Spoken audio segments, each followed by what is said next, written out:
পশ্চিম বাংলায় আজকে সুজিত বোস যতদিন ধরে মন্ত্রী হয়েছে শুধু কলকাতাতে 100 বাজার এই নিয়ে পড়লো, 100 বাজার তার প্রাইজ পোস্টিং আছে। এই বাজারগুলো পোড়ানো হচ্ছে। এই বাজারের একটা ইতিহাস আছে জানেন, এই যে বাজারটা কালকে পোড়ানো হলো, এই বাজার আগে রাজ্য সরকার থেকে এটাকে কলকাতা কর্পোরেশনকে দিয়েছে। কলকাতা কর্পোরেশন প্রায় 1.5 বছর 2 বছর 3 বছর হয়ে গেল এখানে ভাড়া নিচ্ছে না, সেটাকে জোর করে উচ্ছেদ করার চেষ্টা করছে। প্রাইভেট লোকেদের সঙ্গে, সঞ্জীব গোয়েঙ্কার মতন লোকেদের সঙ্গে কথা হয়ে গেছে, ওটাকে দিয়ে দেওয়া হবে। দেখেছেন জেলটাকে বেছে দিল ওদের হাতে। তো এক পুরো নেক্সাস তৈরি হয়েছে। শুধু পৌরসভার 35টা পুকুর ভরাট না, আমি বলছি 350 পুকুর ভরাট হয়েছে এখানে। 3.50 350 পুকুর এখানে ভরাট হচ্ছে। 35টা তো অফিসিয়ালি আমার কাছে ডকুমেন্ট আছে। আমি বিধায়ককে বলেছি 0 আওয়ারে বিধানসভা তুলতে, কোনো উত্তর পাবো না। মমতা ব্যানার্জি কোনো উত্তর দেবে না, মমতা ব্যানার্জি কোনো প্রশ্নের উত্তর দেন না, উনি আসেন না। আপনি যখন চেয়ারম্যান ছিলেন তখন বিএলআর এরকম চেঞ্জ হয়েছিল পরপর? সে আমার তো মনেই নেই কোনো বিএলআরও চেঞ্জ হয়ে। 3 বছর 4 বছর হয়তো কেউ চেঞ্জ হয়েছে, কিন্তু বিএলআরও অত বড় আপনি দেখবেন সব থেকে বেশি এফআইআর করে এখনও আমাকে সাক্ষী দিতে যেতে হয় এই পুকুর ভরাট নিয়ে।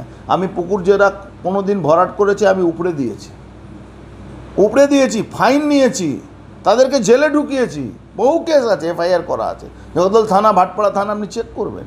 আমি নিজে এফআইআর করতাম, দেখতাম কোনো লোক এফআইআর ভয় করবে না, আমি নিজে করতাম। ভাইস চেয়ারম্যান বলছে ব্যর্থতা পুলিশকে। এটা মাতালের কথা কেন জিজ্ঞেস করেন আপনি? বিকাল পৌরসভার মধ্যে মদ খায়, পৌরসভার মধ্যে মাংস রান্না করে মদ খাওয়া হয়, ওখানে বারে বসে পয়সা লুটায় এরা। আপনি কি বলছেন? এরা জলা জমি ব্যর্থতা। আপনি দেখুন এখন ভালো ড্রেন সেটাকে ভেঙে দিচ্ছে, ভেঙে পুরনো ইটগুলোকে বিক্রি করে দিচ্ছে, নিচে ইটগুলোকে তুলে বেচে দিচ্ছে, মাটিগুলো বেচে দিচ্ছে, ওই মাটি নিয়ে পুকুর ভরাট করছে। আর টাকা কেন্দ্রীয় সরকারের টাকা এসছে, সেই টাকাগুলোতে নিচে কোনো দিচ্ছে না, ঢালাই নেই, আর পুকুর দাঁড় করে দিচ্ছে, ড্রেন দাঁড় করে দিচ্ছে। ভাবতে পারেন? এই পুকুর বলছে যে সিস্টেম যে এই যে ক্যারেক্টার বদলানো, মুখ্যমন্ত্রী যেখানে বলছে ক্যারেক্টার বদলানো যাবে না, পুকুরই যে সেই আগে যাই থাকুক তার ইউনিভার্সিটি। দেখুন পারে না। 6 মাস যেখানে, 6 মাস ছেড়ে দিন, 2 ফুট জল যেখানে জমে থাকবে সেই জায়গাটাকে কেউ ভরাট করতে পারে না। কিন্তু আমাদের একটা দুর্ভাগ্য আছে, এই দেশের দুর্ভাগ্য বলছি, আমি কোনো জুডিশিয়ারিকে চ্যালেঞ্জ করছি না, বাট যত জুডিশিয়ারি ডিলে আছে, আর জুডিশিয়ারি কথাও কেউ মানছে না। ধরুন আমি গ্রিন ট্রাইব্যুনালে গেলাম, গ্রিন ট্রাইব্যুনাল একটা অর্ডার করলো, সেই অর্ডারটা তো পুলিশ মানছে না, বিএলআরও মানছে না, পৌরসভা মানছে না, আর মানুষ ভয়ে বলছে না। 130টা দোকান জ্বালিয়ে দেওয়া হয়েছে বহুদিন ধরে। এই ক্যারেক্টারে, এই জমির ক্যারেক্টার আছে, এই জমির ক্যারেক্টার হলো আর কেন্দ্রীয় সরকারের জায়গা ছিল, মানে আমার যতটুকু ধারণা পোর্ট ট্রাস্টে হয়তো জায়গা ছিল, এই কেন্দ্রীয় সরকারের জায়গা ছিল। জায়গাটাকে রাজ্য সরকার নিয়ে নেয় একটা সময়, মনে হচ্ছে জ্যোতিবাবুর সময় রাজ্য সরকার নিয়ে। এবার রাজ্য সরকার থেকে মমতা ব্যানার্জি এটাকে পৌরসভা মানে ব্লু হোয়াইট বয়কে ববি হাকিমকে দিয়ে দিয়েছে। এবার ব্লু হোয়াইট বয় আর সুজিত বোসের বিজনেস পার্টনার আছে, তারা দেখবেন যত বাজারে আগুন ধরবে সুজিত বোস রাতারাতি পৌঁছে যায় আর ববি হাকিম পৌঁছে যায়। এই দুজন বিজনেস পার্টনার আছে। এ বহুদিন ধরে এই বাজারটাকে খালি করাবার ওখানে সনাতনী হিন্দুদের ম্যাক্সিমাম দোকান আছে, বাঙালি ভদ্রলোক যারা সনাতনী আছেন তাদের দোকান আছে, মাটিয়া বুরুজ দখল আছে প্রায়, ওখানে হিন্দু শূন্য করার চক্রান্ত চলছে, আপনারা জানেন। এই 3 ঘন্টা 4 ঘন্টা ফায়ার ব্রিগেড যায়নি। একটা বাজারে 130টা দোকান আছে, 130টাই দোকান পুড়ে গেছে। Is it possible? এটা কি সম্ভব? আজকে রোজ বাজার জ্বলছে, হোটেল জ্বলছে, হোটেলে লোক মারা যাচ্ছে, বাজারে লোক মারা যাচ্ছে, হাজার হাজার কোটি টাকা সম্পত্তি জ্বলে যাচ্ছে, কিন্তু সুজিত বোসের পারমিশনটা আটকাচ্ছে না। সুজিত বোস পারমিশন হয়েই যাচ্ছে, ববি হাকিম ইললিগাল কনস্ট্রাকশন করিয়ে যাচ্ছে, সুজিত বোস আগুন ধরিয়ে যাচ্ছে। এখন পর্যন্ত সুজিত বোসের যেদিন থেকে দমকল বিভাগে মন্ত্রী হয়েছে এখন পর্যন্ত আজকে সেঞ্চুরি পুরো হলো। 100 বাজার, দোকান, বাড়ি, হোটেল নিয়ে 100 পুড়েছে এই কলকাতা শহরে, 100 পুড়ে গেছে।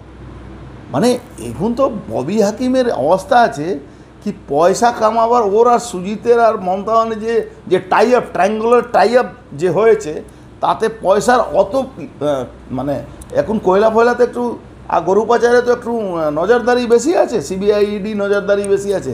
এখন উইদিন কলকাতা আশেপাশে এদের একটা টাই আপ হয়েছে, এই টাই আপে এরা হাজার হাজার কোটি টাকা এই জমিগুলোকে বিক্রি করে দিচ্ছে বিজনেসম্যানদের কাছে। এই যে বাজার আমার কাছে খুব খবর আছে, সম্ভাবনা আছে যে সঞ্জীব গোয়েঙ্কাকে দেওয়া হচ্ছে, এই যে পোড়ানো হয়েছে আজকে, এটা সঞ্জীব গোয়েঙ্কার সঙ্গে ডিল হয়েছে।